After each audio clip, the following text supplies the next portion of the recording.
During our yatra in Vrindavan, we explained the story of when Nanda Maharaj, on a Dwadasi morning, he went to take his bath in Yamuna. And a particular agent of Varuna, who thought he was very, very learned in astrology,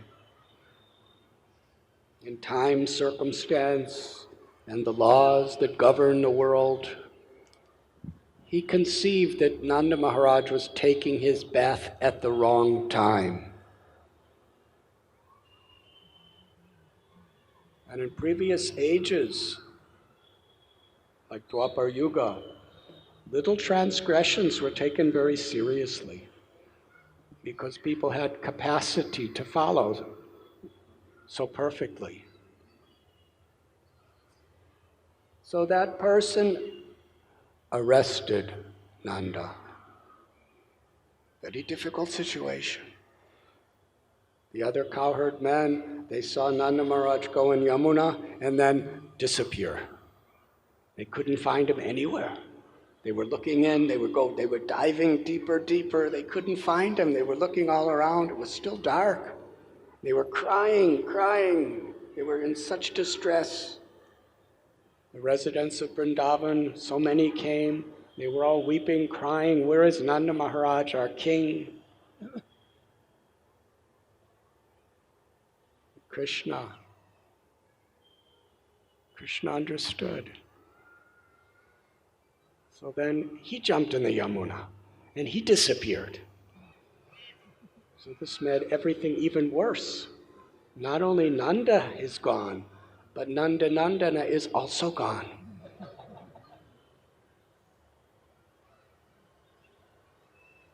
Krishna went to the abode of Varuna. And there, Varuna welcomed Krishna with beautiful garlands and jewels and offered prayers. And Nanda Maharaj was very nicely sitting on a throne, and he was watching Varuna, who was his empire, so majestic, the abode of one of the greatest, most powerful, opulent demigods. Nanda Maharaj was amazed at the inconceivable wealth and power of Varuna. And he saw Varuna worshiping and offering prayers to Krishna as the Supreme Personality of Godhead, the Absolute Truth.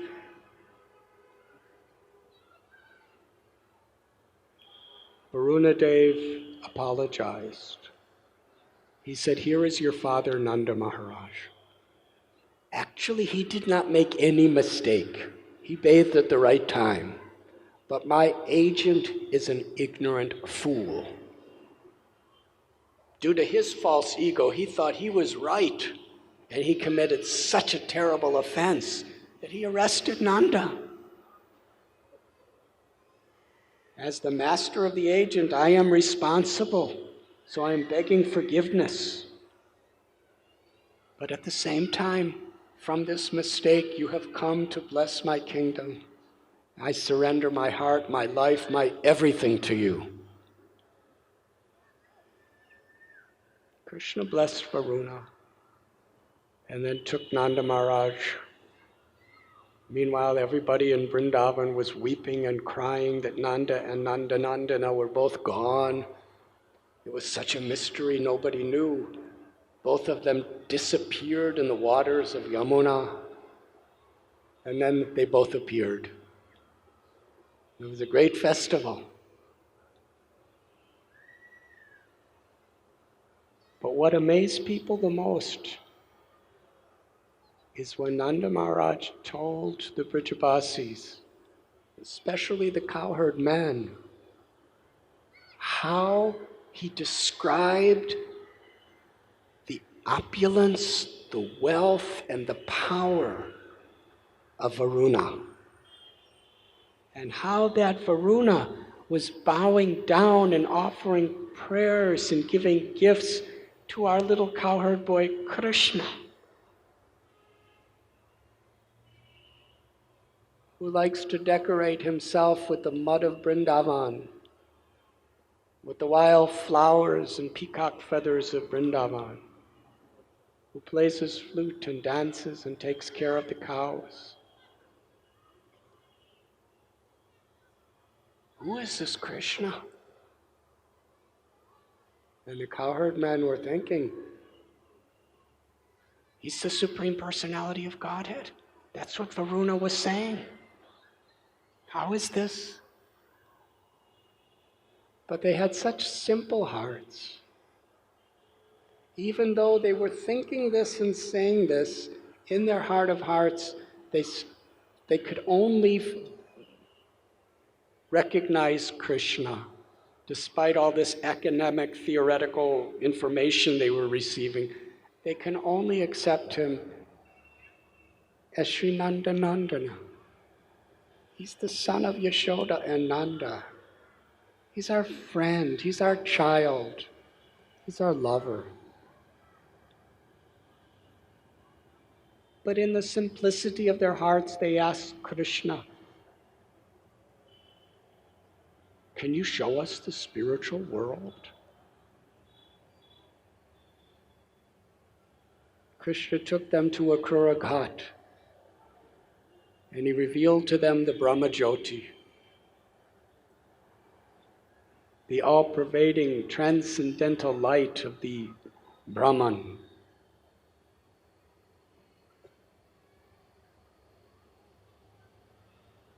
They were in great awe to see it. Then Krishna revealed to them Goloka Vrindavan. And more or less in that Vaikuntha realm that they saw, the spiritual world beyond birth, beyond death, the ultimate destination,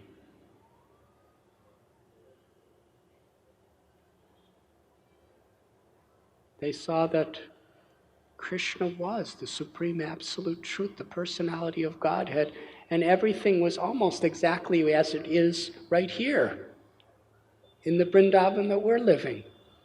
It's the same place.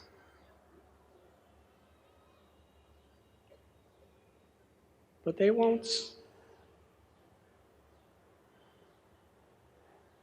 didn't like to see Krishna in any situation from the way they were living with him in Vrindavan, where they could play with him, where they could embrace him.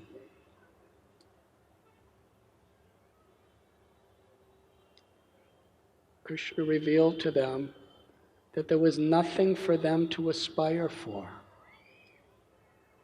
They were already in the highest realm of the spiritual world and beyond, because they were with him. This is the simplicity of the love of the Brijabasis. They were all completely united. Even if there was a conflict, that conflict was always with the deepest affection for each other, because it was for the pleasure of Krishna. When we put the pleasure of Krishna in the center of our lives, and when as a community we actually put aside our own egos, ulterior motives, to put Krishna's pleasure in the center,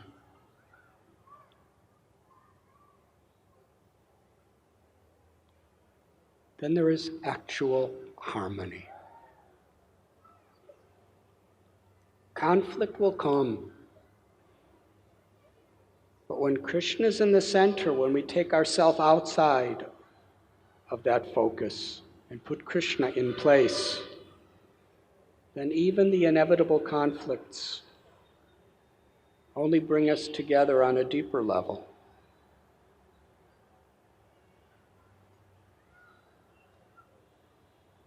That is simplicity. Srila Bhaktisiddhanta Saraswati Thakur explained that is a primary qualification for a devotee. Unless we value simplicity, strive for that type of simplicity of heart,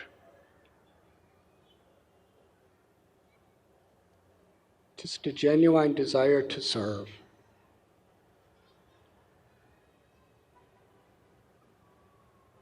then we cannot really make genuine spiritual progress.